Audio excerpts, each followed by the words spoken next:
president last night.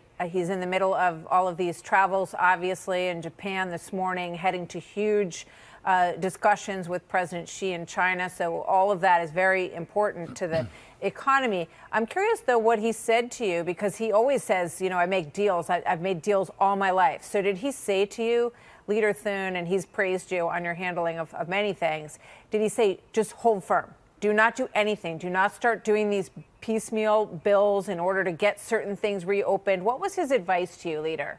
Well, I don't always characterize my conversations with the president, Martha, except to say that, yes, I mean, I think he believes that, you know, you can't take a hostage like federal employees, like the federal government, and like SNAP benefits for literally 40 million people in this country, and use that to try and get all these ancillary things, these policy things that they're trying to do. You know, $1.5 trillion in new spending, you know, free healthcare benefits for people who are non-citizens in this country.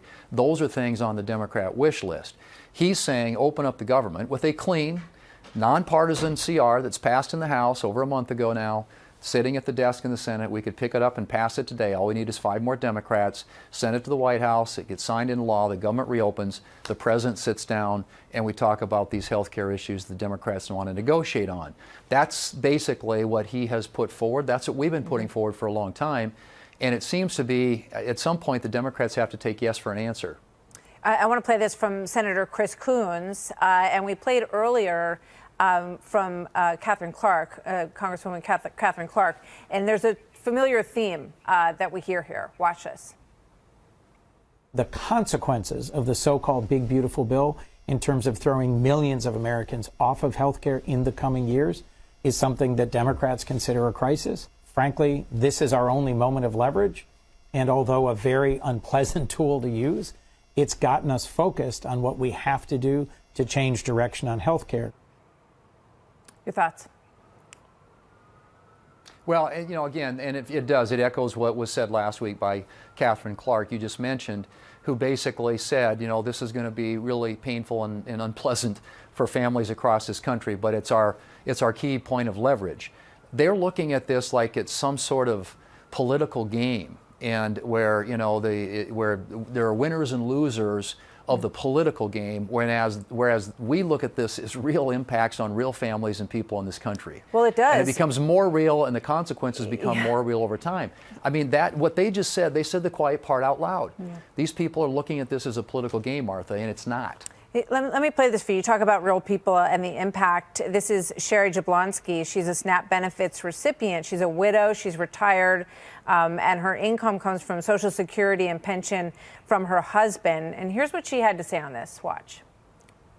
I usually have my mother over for Thanksgiving, and I don't even know how I'm going to do that. There's no way I can afford a turkey and to cook extra stuff here. There's no way I can do it. You really didn't think this through very well. You really didn't. You all get paid. We don't. I mean, I want to get your reaction to her larger thought. Obviously, we are headed towards Thanksgiving. A lot of people do rely on some of these funds because they're in, you know, different financial situations like she is. She's a widow. At the end there, though, she said something that I brought up with you before, and it's that thing that I think nags at a lot of people. How come Congress, which is shut down, is not getting paid, is getting paid, while other people are not? Yeah.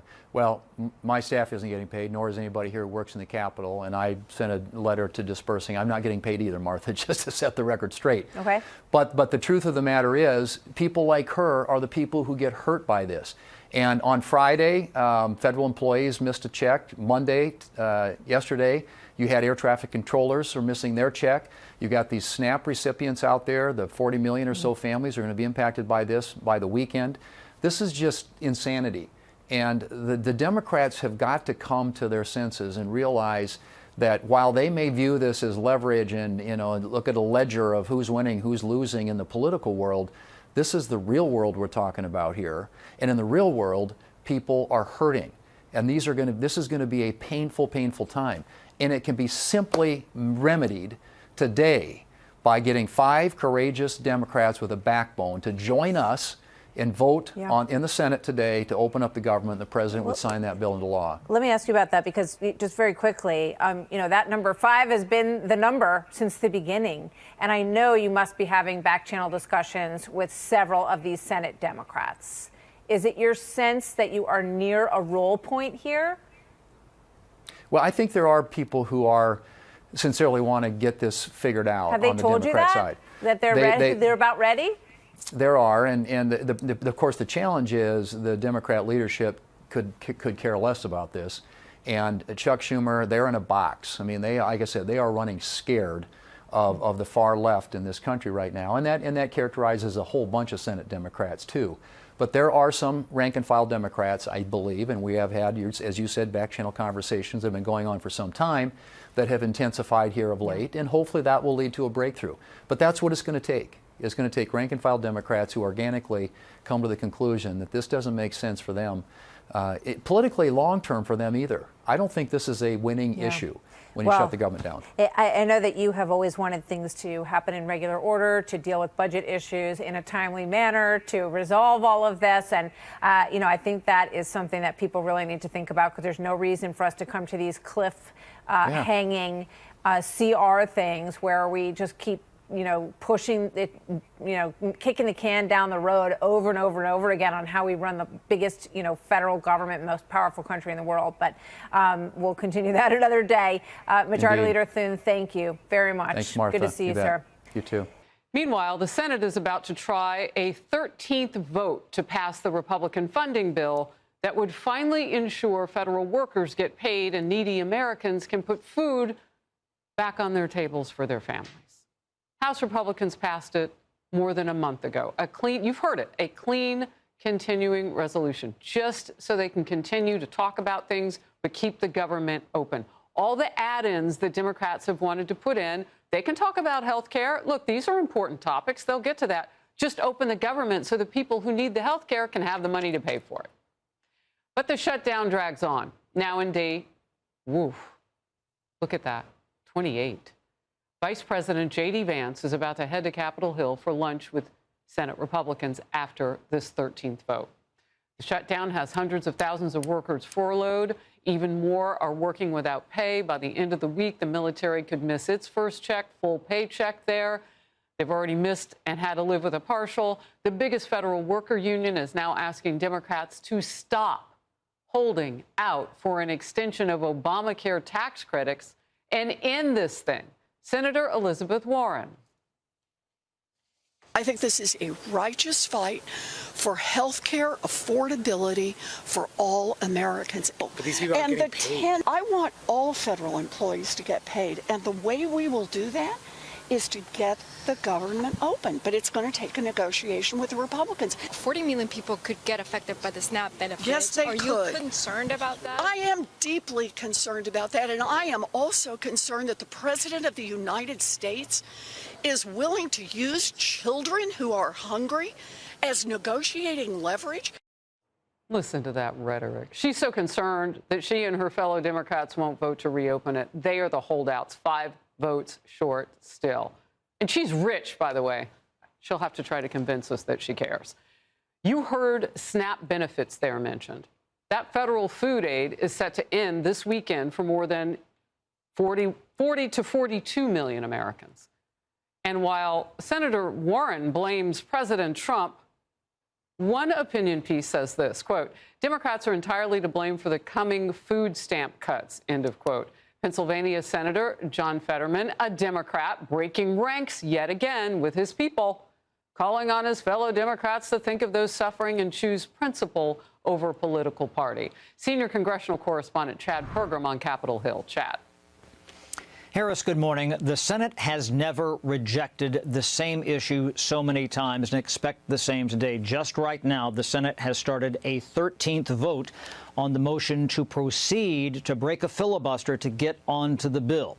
Now, the government remains closed. GOP senators will talk strategy today for the shutdown with Vice President Vance, but Democrats contend that lawmakers are meeting with the wrong person. They believe President Trump should negotiate with Democrats. The president's overseas. As far as I can tell, he has spent 1 hour negotiating with Democrats on this issue in the Oval Office, 1 hour. How much time has he spent on his ballroom? I can almost guarantee you he has spent more than an hour talking about that. He should be talking about this with us. Now, food assistance for 1 in 8 Americans, known as SNAP, expires on Saturday. Republicans believe November 1st is a pressure point to solve the shutdown, especially since federal workers are still not receiving a paycheck. I think this is the biggest pressure point that we've seen in, 28 days or whatever. So sooner or later they'll come to their senses and vote for the American people, but that's yet to be seen. But Democrats are not ready to vote to reopen the government. They believe the White House can free up funds for SNAP. Democrats still demand money to block spiking health care premiums. We're more than just making a point. We are making sure a program is available. What we're doing here is not about making a point. It's not about a political score. Now, for the second time in 2 days, Senate Chaplain Barry Black used the Senate's opening prayer to ask for divine intervention to end the shutdown. Harris? Amen to that. Chad, thank you. But let's go to senior congressional correspondent Chad Pergram on Capitol Hill for the latest on what's going on. Hi, Chad. Martha, good afternoon. Well, as you say, Vice President Vance met with Senate Republicans on Capitol Hill today. The GOP is maintaining its course with the shutdown. Vance says the administration is trying to keep as much of the government open as possible. Republicans warn of a deepening shutdown. Here is the Vice President. Will the troops get paid on Friday? Yes. We believe that we can continue to pay the troops on Friday. Unfortunately, we're not going to be able to pay everybody because we've been handed a very bad hand by the Democrats. This is one of the reasons why you've seen some layoffs in the federal workforce. We do think that we can continue paying the troops, at least for now. But we've got food stamp benefits that are set to run out in a week. We're trying to keep as much open as possible. We just need the Democrats to actually help us out. But nothing will shake loose until or if President Trump gets involved. Democrats say the president, not the vice president, should be engaged, and he should talk to Democrats, not Republicans. President Trump met for an hour with Senate Minority Leader Chuck Schumer and House Minority Leader Hakeem Jeffries in late September. There's been no negotiation since. House Speaker Mike Johnson defended the president. But that was a 1-hour meeting where he basically said, here's our bill, take it or leave it. Yeah. That's not a negotiation. Yeah. Why, after 28 days, should there not be a negotiation? Because Schumer has shown no indication whatsoever that he's changed his posture from that day. So talking with him and trying to negotiate is a waste of time. Now, the Senate voted again today for a record 13th time to block the GOP funding bill. Also today, more than 24 attorneys general and governors sued the Trump administration. They want to compel the Department of Agriculture to use $6 billion in contingency funds for emergency food aid. Martha? Okay, Chad, thank you very much.